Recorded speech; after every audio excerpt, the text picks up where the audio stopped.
Oh yeah, you guessed it. New Year's Eve at Times Square has been canceled.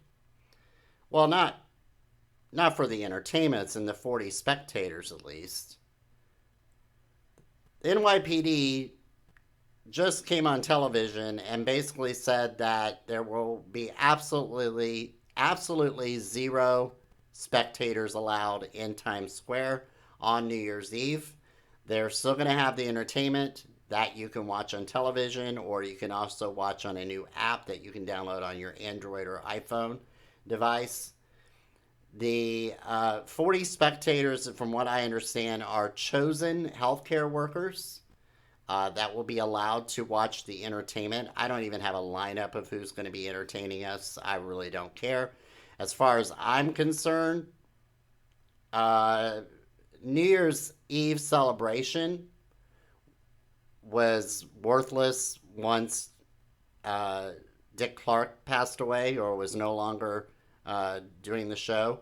So I'm not really even interested in that. And half the time I don't even stay up that late. Or I was working, one or the other. So I have a video clip of that, and we're going to show that to you right now. And around the boroughs will look completely different than it has any other time in history. My message to those ringing in the new year, please stay at home.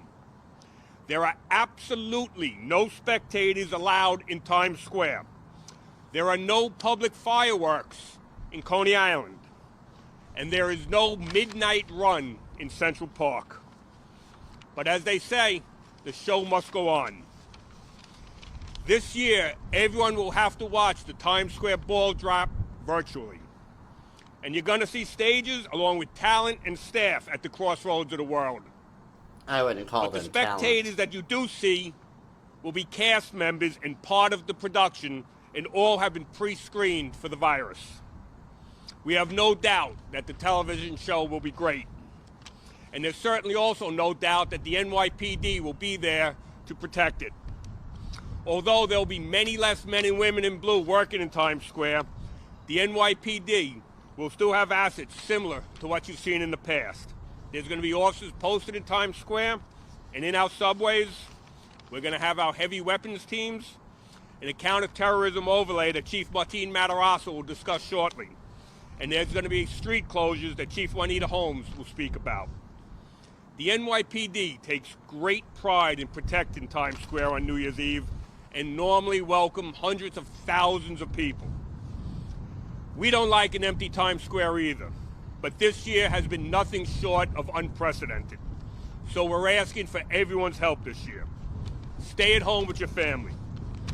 Let's put 2020 in the rearview mirror and welcome 2021 with the hope that we can soon start celebrating together in a COVID-free New York City. And let's all look forward to a tremendous Times Square party to welcome in 2022. Thank you. Martin? Thank you, Chief. Good morning. At this time, there is no active, credible, or specific threat against the celebration. But due to the iconic status of it, we must always treat it as a potential target for anyone looking to disrupt the event. We are very aware of recent events, particularly the vehicle explosion in downtown Nashville on Christmas Day. As always, we take a close look at attacks such as this in the U.S. and across the world, which includes reporting from our overseas posts. This intelligence helps devise our counterterrorism overlay for this event. The Counterterrorism Bureau has already implemented some security measures, such as staging concrete barriers and conducting pre-sweeps of parking garages and similar locations in the frozen zone. Officers will also secure entry point screening for cast and production teams.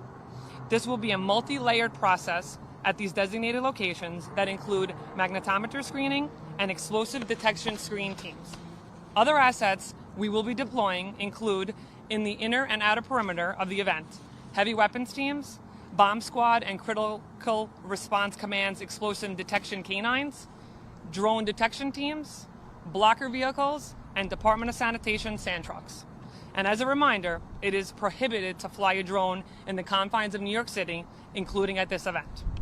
Lastly, we would never be successful without the continued cooperation between the police department and the public. If you see something, say something. Call 188-NYC-SAFE or alert a police officer for suspicious activity. Thank you all very much. I wish you a happy, healthy, and safe New Year. Turning it over to Chief Holmes. Thank you, Chief Matarazzo. Good morning, everyone. As we prepare to ring in the new year, we are doing so with everyone's health and safety in mind. Similar to other iconic large-scale events in New York City, this New Year's Eve will once again be an event watched from the comfort of your home. In light of the ongoing impact of COVID-19, the general public will not be able to watch the ball drop in public. In fact, there will be a two-part freeze put into effect for the entire area. Beginning at midnight tonight, portions of Times Square will be shut down to both vehicular and pedestrian traffic. Looking at the map here, I hope it's still up, the affected area for this initial freeze is indicated by the striped markings at the top of the map. It includes 49th Street to 45th Street and 6th Avenue to 8th Avenue. The second freeze will be put into effect at 3 p.m. The more expansive freeze will also prohibit both vehicular and pedestrian traffic throughout the larger rectangular shaded in red as indicated on the map, which covers 41st to 49th Street and 6th Avenue to 8th Avenue. Due to the absence of a large crowd, the number of officers assigned to Times Square this year will be significantly reduced. However, the ball drop is still an iconic event watched around the world. As such, the NYPD will still have many hundreds of officers on hand, as Chief Monahan mentioned.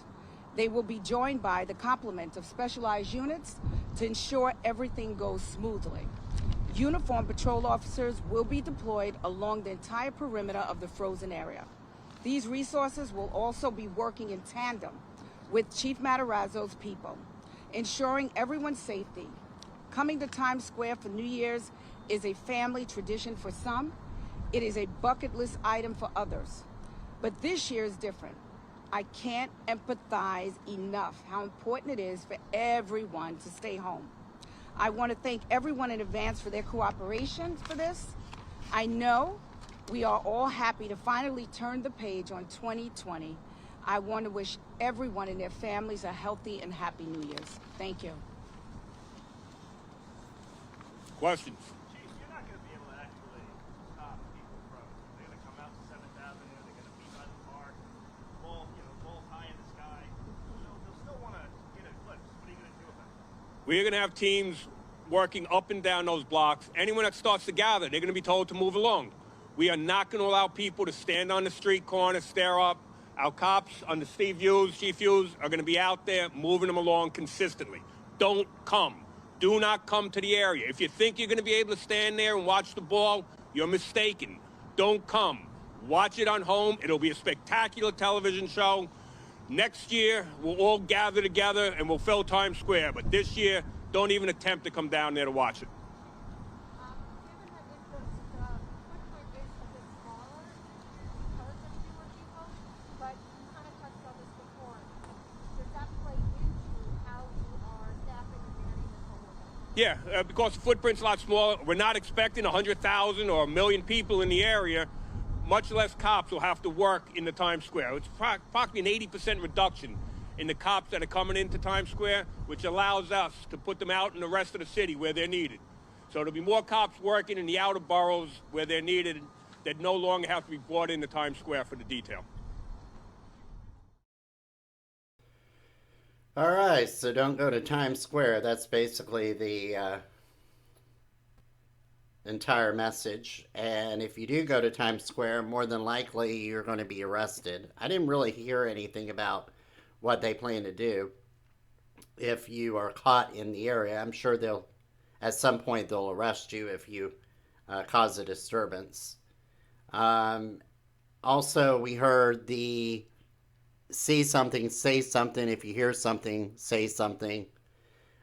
They did pre-warn us of they're not aware of any events that could happen on New Year's Eve at Times Square, but they're taking every precautions because of the explosion in Nashville that happened over Christmas Day.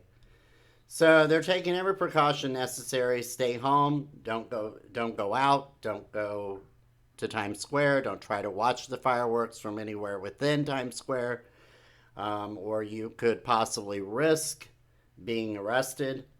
I think we all saw this coming, but the problem that I have and what irritates the hell out of me is the constant.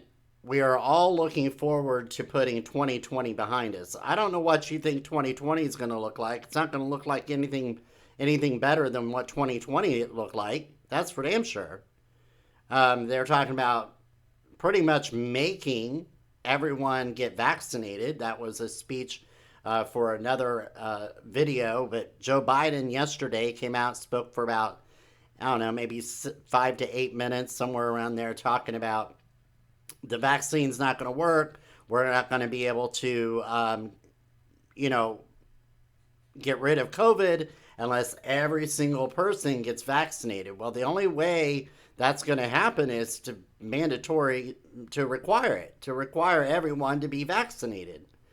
If they're not going to make it mandatory, they're going to sure as hell make it difficult for you to travel or to go anywhere or do just about anything. I mean, we talked about in an earlier video about not being able to fly, at least on Qantas and some other airlines. What makes you think they're not going to implement that in grocery stores or department stores or in malls? Walmart's going to be one of the first that's probably going to be requiring the vaccination before you can go into the store. They're one of the largest retailers in America. Of course they're going to require it. So I don't think we really saw this. I mean, we pretty much saw this going to happen for New Year's Eve. There's still going to be entertainment, if you can call it entertainment. And there's still going to be 40 chosen spectators. Now, one source said 100. Well, regardless, these are people that have been chosen. How they're chosen or why they're chosen, that I don't have the full story on that, but they're supposed to be healthcare or essential workers in the healthcare industry that have been chosen to be able to watch the event live. They'll be social distancing. They'll be required to wear a mask even though they're outside. So all the necessary precautions, blah, blah, blah. But it'll be interesting. It will be interesting to keep an eye on the news tomorrow night. Scott and I are going to be working. When Scott and we've done a couple of videos together. You probably have seen one that we did that was live the other day. But a lot of times he's working, I'm not working, then we're working at the same time. So, but at any rate, we're going to be out and about. I'll be keeping an eye on the news. I won't have my computer with me, of course, but I will maybe go live on my phone or do a short video on my phone. We'll see how it goes. I have to expect, I really do. I have to expect some type of something happening in New York City tomorrow night, because there aren't going to be. Everyone's not going to follow the order to stay at home. I mean, that's basically not going to happen. I feel like somebody or some group of people, or I mean, I've not got any insight on this. I'm just going to forewarn you of that now. I'm just saying that people can't obey the law. What makes you think they're going to just stay home and not try to go out and celebrate New Year's Eve? All right, there's going to be plenty of people that are going to try to go out and celebrate on New Year's Eve. So we'll see. We'll see what happens, but I would keep an eye on that. All right, well, that's all we have right now. If I have any other updates, we'll let you guys know later on in the day. Do not forget to like and subscribe to our channel. Like, comment, and subscribe, and click that notification bell so you'll be notified each and every time we go live or that we upload a video. All right, in the meantime, take care of yourself.